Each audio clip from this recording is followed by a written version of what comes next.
friends, நீங்க பார்த்துட்டு இருக்கிறது லவுடலி டெக் சேனல். நான் சுகுமார். இந்த ஒரு லாக்டவுன்ல எப்பயுமே ஸ்டுடியோலயே வந்து நிறைய அன்பாக்ஸ் பண்ணிட்டோம். வெளியில எல்லாம் போய் பண்ணலாம் அப்படின்னா சுத்தமா முடியவே இல்லை. இப்போ ரீசெண்டா பாத்தீங்க அப்படின்னா எம்ஐல ஒரு வித்தியாசமான ப்ராடக்ட் இருக்கு அப்படின்னாங்க. சரி கொடுங்க ரிவ்யூக்கு அப்படின்னு கேட்டேன். இப்போதைக்கு கொடுக்க முடியாதுன்னு சரி நேரில் நானே வந்து எடுத்துடலாம் அப்படின்ட்டு எம்ஐ ஷோரூம் வந்திருக்கேன். என்ன ப்ராடக்ட் அப்படின்னு பார்த்தீங்கன்னா எம்ஐயோட எலக்ட்ரிக் ஸ்கூட்டர் தான். ஆல்ரெடி வந்து இது லான்ச் பண்ணியிருந்தாங்க, பட் இந்தியாவில் அதெல்லாம் இல்லை அப்படின்னு நினைக்கிறேன். இப்போயுமே பார்த்தீங்க அப்படின்னா லான்ச் பண்ணியிருக்காங்க எம்ஐ எலக்ட்ரிக் ஸ்கூட்டர் ப்ரோ 2 அப்படின்றதான் இந்த மாடலு. நானும் யூஸ் பண்ணி பார்த்தேன். ஃபீச்சர்ஸ்லாம் ரொம்ப நல்லா இருந்த மாதிரி இருந்தது. சரி அப்படியே ஒரு வீடியோவை மேக் பண்ணி போடலாம் அப்படின்னு தான் போடுறேன். நிறைய ஃபீச்சர்ஸ் இருக்குது, என்ன அப்படின்றத வீடியோவில் பார்க்கலாம். Mi electric scooter bro 2 Mercedes AMG Petronas F1 team edition அப்படின்ற ஒரு புது எடிஷன் லான்ச் பண்ணியிருக்காங்க. ஸோ இதை தவிர பாக்ஸில் எங்கே சுற்றி பார்த்தாலும் இதில் என்னெல்லாம் ஃபீச்சர்ஸ் இருக்குது அப்படின்றத வந்து மென்ஷன் பண்ணியிருக்காங்க. லைவாக அன்பாக்ஸ் பண்ண முடியல, பட் இருந்தாலும் அந்த பாக்ஸில் என்னெல்லாம் இருந்தது அப்படின்னு பார்த்தீங்கன்னா கொஞ்சம் யூசர் மேனுவல் எப்படி செட்டப்லாம் பண்ணுறது அப்படின்னு கொடுத்துருக்காங்க. ஆக்சுவலாக பார்த்தீங்கன்னா இந்த ஸ்க்ரூ வந்து தனியாக கொடுத்துருக்காங்க. நிறையா ஸ்க்ரூ இருந்திருக்கு. ஒவ்வொன்றையும் வந்துட்டு இந்த ஸ்க்ரூ டிரைவர் யூஸ் பண்ணி தான் அசம்பிள் பண்ணுற மாதிரி வந்து கொடுத்துருக்காங்க. அண்ட் இந்த டயருக்கு வந்து பார்த்தீங்க அப்படின்னா நீங்கள் ஏர் பம்ப் பண்ணணும் அந்த மாதிரிலாம் இருந்தது அப்படின்னா இந்த ஒரு டூல் வந்து கொடுத்துருக்காங்க. அண்ட் சார்ஜ் போடுறதுக்கான அடாப்டர் கொடுத்துருக்காங்க. அண்ட் எக்ஸ்ட்ரா பார்த்தீங்க அப்படின்னா இந்த ஒரு டயர் உள்ள வந்து டியூபும் வந்து எக்ஸ்ட்ராவே கொடுத்துருக்காங்க. ஆமாம், இதில் வந்து நீங்கள் காற்றடிச்சு டியூப் மாதிரி யூஸ் பண்ணுற டைப்ல தான் வந்து கொடுத்துருக்காங்க. ஆக்சுவலாக பார்த்தீங்க அப்படின்னா இது எல்லாத்தையுமே அசம்பிள் பண்ணி அவங்களே டிஃபால்ட்டாக வச்சு தான் இருக்காங்க. ஃபர்ஸ்ட் பார்த்தீங்க அப்படின்னா ஹேண்ட் பார் வந்து கொடுத்துருக்காங்க. நல்லாவே கிரிப்பாக இருக்கிற ஃபீல் வந்து கொடுக்குது. ஏன்னா இது ரொம்ப முக்கியம் கீழே விழுகாமல் இருக்கிறதுக்கு. அண்ட் நெக்ஸ்ட் ஸ்பீடு இன்க்ரீஸ் பண்ணுறதுக்கு த்ராட்டில் வந்து கொடுத்துருக்காங்க. இதை ப்ரெஸ் பண்ணீங்க அப்படின்னா உங்களுக்கு போகும்போது ஸ்பீடு வந்து இன்க்ரீஸ் ஆகும். லெஃப்ட் சைடில் ரொம்பவே முக்கியமாக பிரேக் வந்து கொடுத்துருக்காங்க. அண்ட் இதில் வந்து எந்த ஒரு ஹாரனுமே கிடையாது. பெல் டைப்பில் தான் சைக்கிளில் இருக்கிற மாதிரி வந்து கொடுத்துருக்காங்க. இது வந்து ஒரு மெக்கானிக்கல் டைப் பெல்லு தான். இந்த பெல்லே வந்து லாக்குக்கும் யூஸ் பண்ணுற மாதிரி கொடுத்துருக்காங்க. அண்ட் சென்டரில் பார்த்தீங்க அப்படின்னா பவர் ஆன் பண்ணுறதுக்கான பட்டன் கொடுத்துருக்காங்க. அண்ட் சென்டர்லேயே உங்களுக்கு ஆன் பண்ண உடனே டிஸ்பிளேயுமே வந்துடுது. எடுத்தோடனே உங்களுக்கு இண்டிகேட் ஆகுறதே வந்துட்டு எவ்வளோ பேட்டரி லெவல் இருக்குது அப்படின்றது உங்களுக்கு இண்டிகேட் ஆகிடுது. அண்ட் ஒன்ஸ் பவர் பட்டனே ப்ரெஸ் பண்ணிங்க அப்படின்னா லைட் ஆன் ஆகுறது ஆஃப் பண்ணுறதை வந்து யூஸ் பண்ணிக்கலாம். லைட் நல்லாவே வந்து பிரைட்டாக தான் வந்து கொடுத்துருக்காங்க. அண்ட் 2 தாட்டி பவர் பட்டனை ப்ரெஸ் பண்ணிங்க அப்படின்னா நெக்ஸ்ட் ஸ்பீடு இன்க்ரீஸ் பண்ணுறதுக்கான மோடு சேஞ்ச் ஆகிற மாதிரி வந்து கொடுத்துருக்காங்க. 3 டிஃப்ரெண்ட் டைப்பில் வந்து மோட்ஸ் வந்து கொடுத்துருக்காங்க. அப்படியே பாட்டமில் பார்த்தோம் அப்படின்னா இங்கே தான் டோட்டல் முக்கியமான ஹார்ட்டே இருக்குது அப்படின்னு சொல்லலாம். ஃப்ரண்ட்ல பார்த்தீங்க அப்படின்னா பிரஷ்லெஸ் DC மோட்டர் வந்து அந்த வீல்லேயே வந்து கொடுத்துருக்காங்க. வீலோட சைஸை பொறுத்த வரைக்கும் 8.5 இன்ச்சு. ஃப்ரண்ட்லையும் பேக்லையும் 2 ஒரே சேம் டயர் தான் வந்து கொடுத்துருக்காங்க.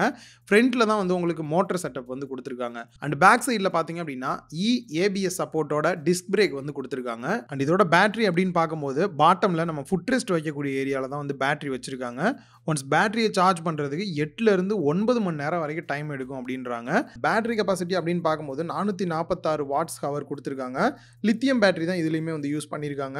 அண்ட் இந்த ஃபுட் ரெஸ்ட் வைக்கக்கூடிய ஏரியா வந்துட்டு நல்லாவே கிரிப்பாக காலை வந்து பிடிச்சிக்குது. மேலே எடுத்து வச்சோம் அப்படின்னா ஸ்லிப் ஆகாமல் இருக்குது. ஏன்னா ரப்பர் ப்ளஸ் இந்த கிரிட் எல்லாம் ஆட் பண்ணியிருக்கிறது வந்து ரொம்பவே ஹெல்ப்ஃபுல்லாக இருக்குது. அண்ட் நிறைய பேருக்கு ஒரு டவுட் வரும், சப்போஸ் போகும்போது மழையெல்லாம் பெஞ்சு தண்ணி பட்டா என்ன ஆகும் அப்படின்னா IP54 ரேட்டிங்கோட கொடுத்துருக்காங்க.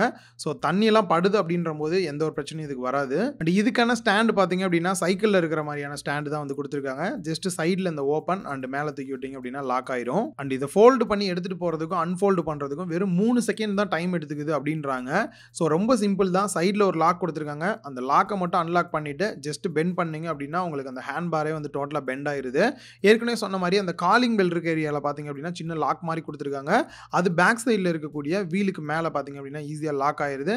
கையில் ஹோல்டு பண்ணி வெளியில் எடுத்துகிட்டு போகிறதுக்கு ரொம்பவே ஹெல்ப்ஃபுல்லாக இருக்குது. இதோட டிசைன் அப்படின்னு பார்க்கும்போது செம காம்பேக்டான ஒரு டிசைன். நிறைய இடத்துல பார்த்தீங்க அப்படின்னா அலுமினியம் தான் வந்து யூஸ் பண்ணியிருக்காங்க. ஸோ வெயிட்டுமே பார்த்தீங்க அப்படின்னா ரொம்ப வெயிட்லாம் இருக்கிற மாதிரியான ஒரு ஃபீலுமே இல்லை. ஃபோல்டு பண்ணி எடுத்துகிட்டு போகிறதுக்கும் செம காம்பேக்டாகவே இருக்குது. இவ்வளோ சொல்லிட்டீங்களே ப்ரோ, இதுக்கு சாவி எங்கே இருக்குது, எப்படி லாக் பண்ணுறது அப்படின்ற டவுட் கண்டிப்பாக எல்லாருக்குமே வந்திருக்கும். ஆக்சுவலாக பார்த்தீங்க அப்படின்னா இதில் ப்ளூடூத் சப்போர்ட்டோடு இருக்குது. அண்ட் இவங்களோட ஆப்லேயே வந்து ட்ராக் பண்ணுறது கண்ட்ரோல் பண்ணுறதுக்கான சில ஆப்ஷன்லாம் கொடுத்துருக்காங்க. நீங்கள் இப்போ சப்போஸ் மூவ் ஆகி போகிறீங்க அப்படின்னா எவ்வளோ ஸ்பீடில் வந்து மூவ் ஆகுறீங்க அப்படின்றது தெரிஞ்சுக்கலாம். இன்னும் எவ்வளோ நேரம் வந்து இதோட பேட்டரி சார்ஜ் நிற்கும் அப்படின்றத வந்து நீங்கள் கிளியராகவே வந்து தெரிஞ்சுக்க முடியும். அண்ட் மேக்ஸிமம் பார்த்தீங்க அப்படின்னா இதில் 45 கிலோமீட்டர் வரைக்கும் ஒன்ஸ் ஃபுல் சார்ஜ் பண்ணிட்டீங்க அப்படின்னா போகலாம் அப்படின்றதையும் சொல்லியிருக்காங்க.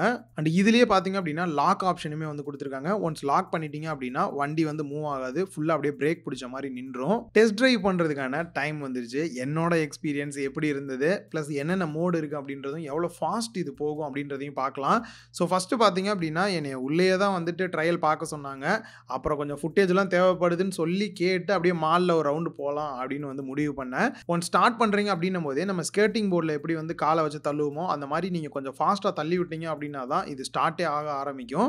ஸோ அப்படி நீங்கள் ஸ்டார்ட் பண்ணுறீங்க அப்படின்னும் போது பேசிக்கான மோடு பார்த்தீங்க அப்படின்னா பெடஸ்ட்ரியன் மோட் அப்படின்ற மோடு இருக்குது. 0 to 5 கிலோமீட்டர் ஸ்பீடில் வந்து இது போகும். மேக்ஸிமம் 5 கிலோமீட்டர் தான், ஸ்லோவாக தான் போகும். நம்ம நடந்து போகிற ஃபாஸ்ட்டில் தான் வந்து இதுவே போகும். ரெண்டாவது பார்த்தீங்க அப்படின்னா ஸ்டாண்டர்ட் மோடு வந்து கொடுத்துருக்காங்க. இது ஆக்சுவலாக கரெக்டாக இருந்தது நான் யூஸ் பண்ணி பார்க்கும்போது. 0 to 20 கிலோமீட்டர் போக முடியுது. இதுவே மேக்ஸிமம் ஸ்பீடு. நம்ம வந்து எந்த அளவுக்கு த்ராட்டில் கொடுக்குறோமோ அந்த அளவுக்கு வந்து ஃபாஸ்ட்டாக போகுது. அதுலேயே பார்த்தீங்க அப்படின்னா ஸ்போர்ட்ஸ் மோட் அப்படின்ற ஆப்ஷன் கொடுத்துருக்காங்க. அது நார்மலாக வந்து ஃப்ரீ ரோடாக இருக்குது, நல்லா லாங் ரோடாக இருக்குது அப்படின்னா தான் அது யூஸ்ஃபுல்லாக இருக்கும்னு நினைக்கிறேன். ஏன்னா செம ஃபாஸ்ட்டாக இருக்குது யூஸ் பண்ணும்போதே. ஸோ ரொம்பவே கம்மியான டைம் தான் என்னால் எக்ஸ்பீரியன்ஸ் பண்ண முடிஞ்சது. அதில் எனக்கு என்ன எக்ஸ்பீரியன்ஸ் கிடைச்சதோ அதை தான் உங்ககிட்ட வந்து நான் ஷேர் பண்ணிக்கிட்டேன். அண்ட் ஃபைனலாக சொல்லணும் அப்படின்னா இது இந்தியாவுக்கு வரல, இப்போதைக்கு வரப்போகிறது இல்லை அப்படின்னு தான் சொல்லணும். ஏன்னா நம்ம ஊரோட ரோடு வந்து அந்த லெவலுக்கு இருக்குது. எல்லாரும் வந்துட்டு இவ்வளோ அமௌண்ட் கொடுத்து வாங்குவோமா அப்படின்ற ஒரு டவுட்டுமே நமக்கு இருக்குது. ஸோ இது வந்தது அப்படின்னா நான் வாங்குவேன் ப்ரோ, என்னோட யூஸ் இந்த மாதிரி இருக்குன்னு உங்களுக்கு என்ன தோணுதோ உங்களோட கருத்துக்களையும் கமெண்ட் பண்ணுங்கள். இந்த மாதிரியான வித்தியாசமான கேஜெட்ஸ்லாம் நீங்கள் வந்து தெரிஞ்சுக்கணும் அப்படின்னு நினச்சிங்க அப்படின்னா கீழே கமெண்ட் பாக்ஸில் நல்லா இருக்கா நல்லா இல்லையா உங்களோட கருத்துக்களையும் கமெண்ட் பண்ணுங்கள். இன்னொரு வீடியோவில் மீட் பண்ணலாம். பாய்.